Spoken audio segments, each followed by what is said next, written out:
Hi,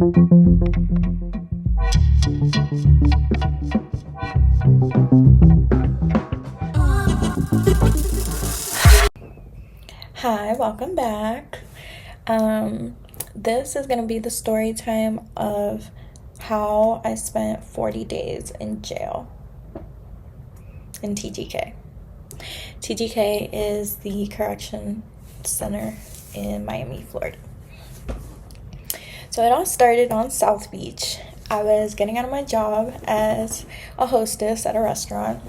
So I was in my cute little dress, but I was a little sad and frustrated with the government and the system. Yeah, sometimes, like, if you're too woke, you cannot live. Literally. Like, you will woke your ass out.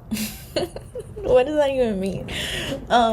Basically, I just felt bad. I was working with so many immigrants, and some of them felt stuck that they couldn't fly back to their country because during COVID, a lot of people lost their visas really and ended up staying here illegally.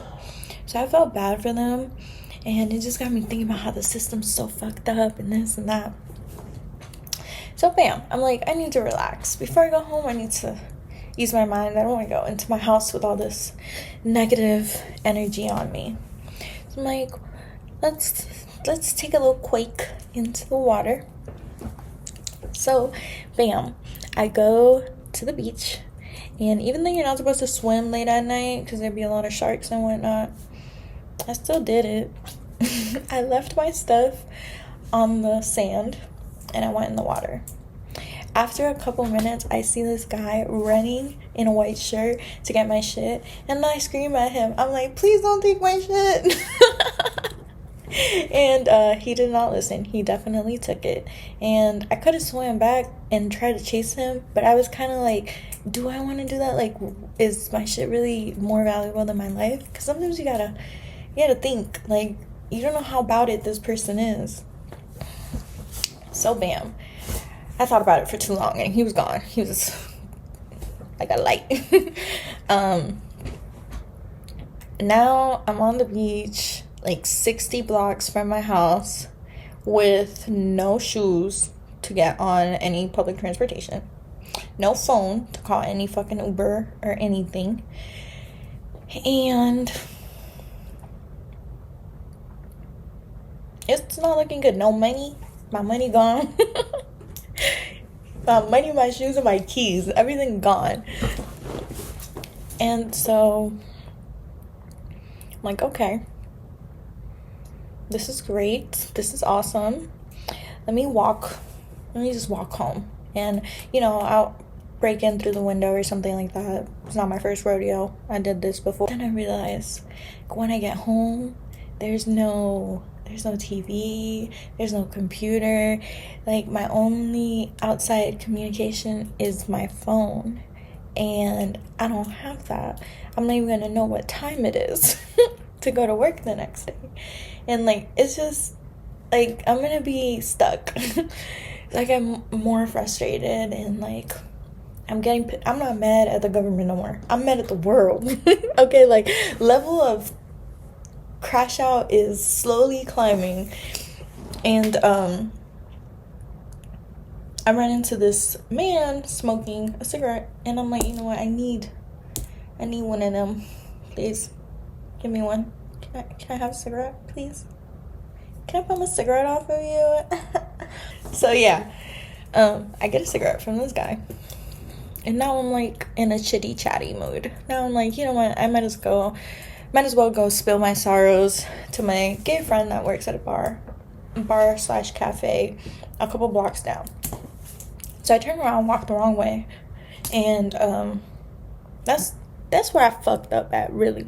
I fucked up when I went in the water, but I really fucked up when I turned around. So I'm talking to the guy, and we're walking back. He's like, oh, you should come with me, do this and that, but he kind of was giving me real beach bum vibes. I was giving beach bum vibes. The whole thing was giving beach bum, so I can't judge him because he's no better than me. Anyways, I turn around, I go to this cafe, I'm actually banned from this cafe now because of this incident. So I'm talking to my friend. I start telling him about my last little relationship problem, or situationship, I should say. And then I'm telling him about like how I got robbed and this and that. And he tells me, because he was Venezuelan and he was such a cool guy. I wish I had contact with him, but I don't anymore. Like, we literally would just talk when I would get my little cafecitos and stuff, and that was it. And he tells me, "Está más salada que la sirenita," which is like, you're salty right now. Your luck down bad.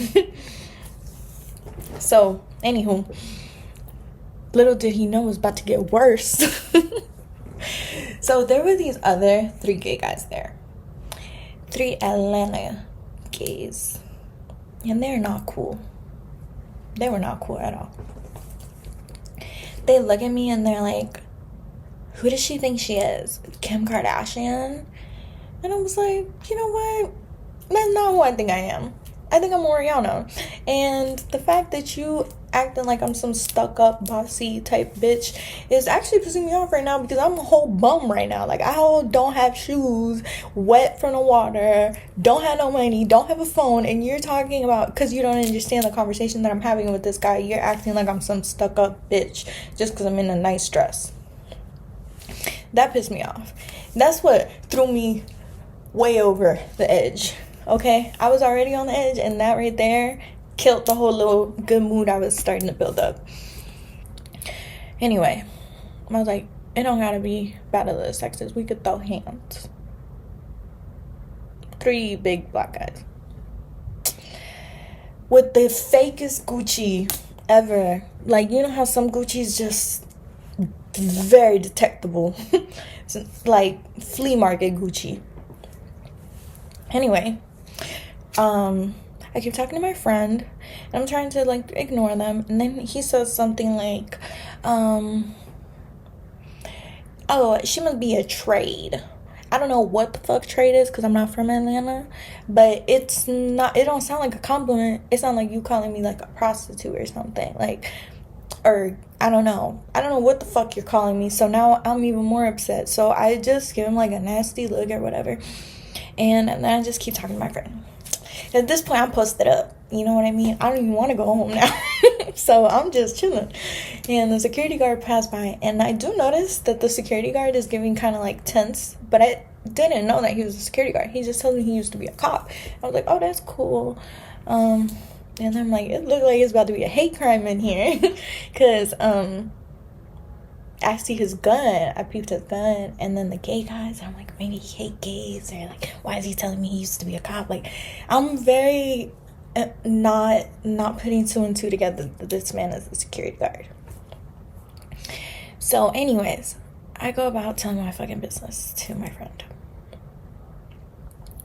Why they order a cup of water and order their Uber or their Lyft, whatever the fuck they're riding in, and when they're about to leave, they throw this water on me. You're watching too much Love and Hip Hop to be throwing water on somebody that offered you some hands. Because why? Why the drama? Why the drama? Like, you want to fight? We can fight. I'm not the best fighter. You can beat me probably swiftly. Like, throwing water. I have never in my life did I think people did that in real life. I thought that was really some TV shit. So I was shocked. But I was quick. And so I grabbed him by his dress. I got out of my seat and went and grabbed him by his dress and bam, bam, bam. Got a couple hits in. And then, because I'm tiny, he body slammed me to the floor. Bam. And then the security guard comes. And he's like, whoa. I don't know what the security guard was doing, but he wasn't getting no punches in. So I was trying to get back up and like, But then I see the security guard's gun and I was like, oh, this is it. So I reached for his gun. And that's where I fucked up at. That's really where I fucked up at. At that point, the security guard ain't even trying to help me no more. He's like, whoa, not with mine. And I was like, okay, sure. Yes, sir. So he's like, do you want me to call the cops? And at this point, I'm about to cry. Yes, call the cops. Like, what's going on? Like, at this point, is it voodoo? Like, what is it? Because I should not be going through so much bad shit in one day. So yeah, he calls the cops. And when the cops get there, I've been speaking Spanish with my friend, and so I was kind of just on Spanish mode. When the cops gets there, I tell him everything that happened, from the beach to the fight, including the part where I reached for the gun. I don't know why I told him that part, but I told him that part. And I tell him the story in Spanish, and he's like, I don't speak Spanish. He waits till the end of the story to tell me that he don't speak Spanish. First of all, you're in Miami. You don't speak Spanish, you need to be fired. Because how are you police and you don't speak Spanish? In a city where, like, majority of the population is Spanish speaking. It's giving you can't help most of the people, so get the fuck out. Anyways, he pissed me off. So he calls another cop, and this other cop pulls up, and he speaks Spanish. But this time, I told him the story in English. So I guess the other cop felt like I was trolling him or something. He was like, I thought you didn't speak English. And I was like, oh, I do. And whatever. So at this point, I'm pissing off the cops, which is bad. No bueno. And, yeah. Then the guy puts me in handcuffs after I tell the story. I'm like, what the fuck? He puts me in handcuffs, and he's like, I'm trying to help you. I'm like, you trying to help me? You putting me in handcuffs? Like, in my mind, it's not clicking. He's like, you're not arrested, you're detained. And I'm like, whoa, whoa, whoa, whoa, whoa. Whatever do you mean? I don't know. Arrested or detained, handcuffs means I'm going somewhere that's not my house. And, yeah, I was not able to de-escalate the situation once he put me in handcuffs. Once he put me in handcuffs, I was seeing red. I was like, fuck, I'm about to go to jail. No. Or I'm about to get Baker acted. I thought I was about to get Baker acted because I done been Baker acted so many times. It's so fucking embarrassing. But, like, I'm up there with the world champ of that shit. Anyways, I didn't want to do that. So he called the lady. And so we're, like, talking, and I'm, like, crashing out. I'm, like, screaming at them, like, yo, no, don't fucking take me to jail, blah, blah, blah. And then they call the lady cop. Once they call the lady cop, it's pretty up from there, because she finna frisk me, and they're finna put me up. So she does. And then I was being so difficult with, like, getting in, like, staying still and, like, keeping my hands behind my back and shit like that, that they threw me to the fucking floor. And then this bystander was like, yo, no, she just got body slammed. And I was like, oh no. But, like, this lady cop had her knee in my back, and it was really hurting. And I hear the cop ask the lady cop if she was okay, and I was like, you finna ask her if she's okay, and she got her whole knee in my back? Like, that's so disrespectful to me as a woman as well, because clearly I am not okay. And so I don't know how I did it, but I slithered my fucking way out of that position, and I kicked the lady. I kicked all of them, probably. I kicked them. I don't know. I know they did me worse. Then next thing you know, I'm in the tank. In the tank. They pull me out of the tank, and they take pictures of all my bruises that I had got that day from both of them. We don't even know who gave me more bruises at this point, the cops or the punks. No offense. But yeah. They asked me if I need to go to the hospital. And I'm like, you know what? Nah, I don't need to go to the hospital. So they take me to jail. And in jail, they like try me again. They're like, who do you think you are, Paris Hilton? And I'm like, you know what? I'm not going to take that one personally, because I already took it personally one time, and at least I leveled up.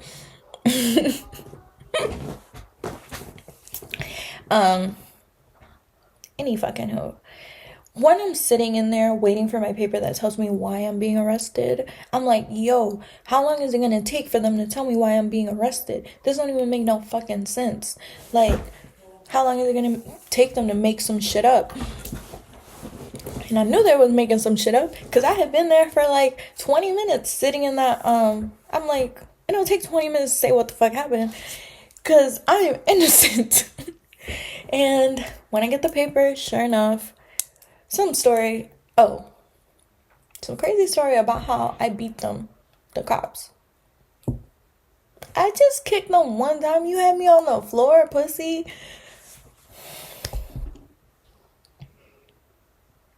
And it was 3 felonies on battery on a Leo. I was like, wow, I'm gonna be here for a long time. I'm done. So then I'm in the room where people make their free phone calls and like post bail and whatnot. My bail was like ridiculous. Like I think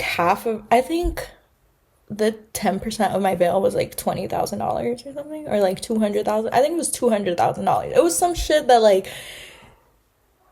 even the person that loved me most would have been like, nah, baby. So then they changed my outfit. They're like, girl, you don't need to be in orange. You need to be in green with the crazies. I'm like, okay, I'll be in green.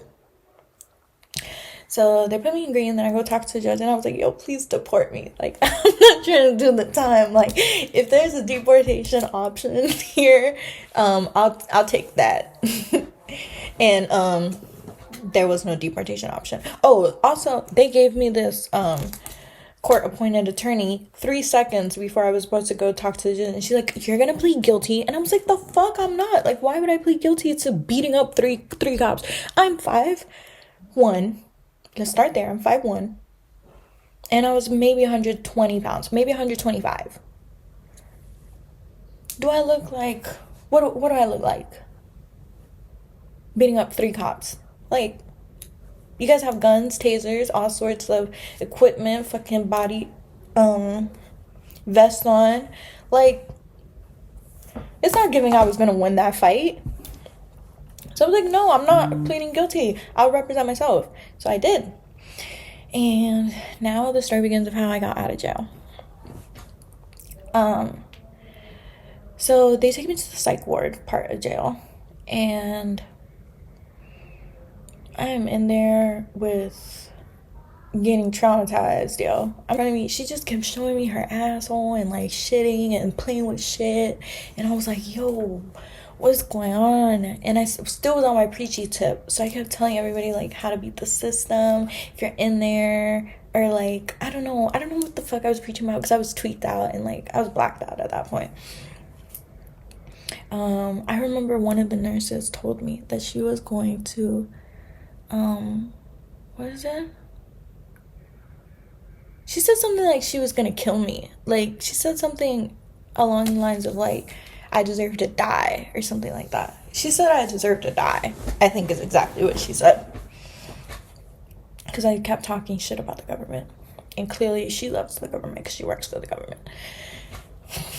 Anywho. And then I would sing and the girls were like, oh my god, we're gonna call the radio for you. And that was funny. Because what the fuck am I gonna say? Help me, please. Someone tell my people I'm in here. Get me the fuck out. Anyway, I couldn't get any phone calls till I got out of the green outfit. So I started taking the meds that they were giving me in there, and it was like Zoloft, like, you know, Xannies. And so I took them. And once they changed my outfit, I was like, I need to talk to my attorney. So they let me talk to my attorney, and he's like, it's not looking good for you. The video, it's just not looking good for you. And I was like, oh, that's terrible news. No bueno. I don't like you. Eventually get put into the general pod, and that's like where everybody else is. And in there, you just sit and talk and play basketball. And that's it. People do a lot of funny things in jail, like smoke Vicks Vapor Rub. But aside from that, it's not a place you want to be. Really, it gets very boring very quickly. You get fat very quickly because the food is like bread on bread on bread. And the food gets fucking gross very quickly too. And yeah, it's just not a place you want to be. So bam, eventually I have another court date. And they're like, oh, we're gonna let you out, but on house arrest. I was like, I don't want to be let out on house arrest. I'm self-sufficient. Like, who the fuck is gonna walk to the Publix and get me ham and cheese and bread? Nobody. And how the fuck I'm gonna pay my rent if I can't go to work?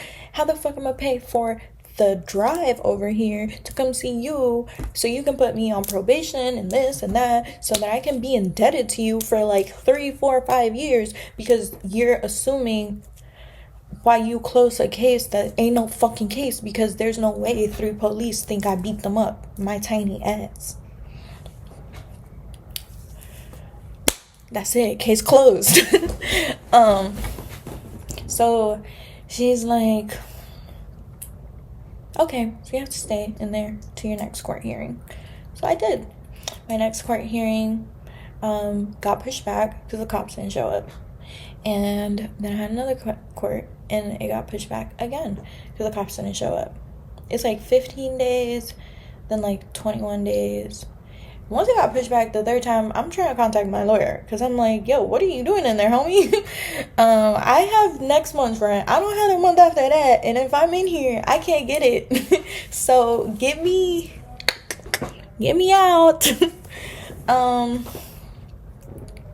And when you will call the lawyer, you have 15 minutes to be on the phone, and then it's the next person's turn. When you call the lawyer, it's a 45-minute hold. So ain't no getting in touch with the lawyer. But I got this angel sent from above, Puerto Rican mommy, thick as fuck, had kind of snuck out of jail last time she was in there. From what I was getting, like, she kind of, beat the system, but, like, ain't really beat the case.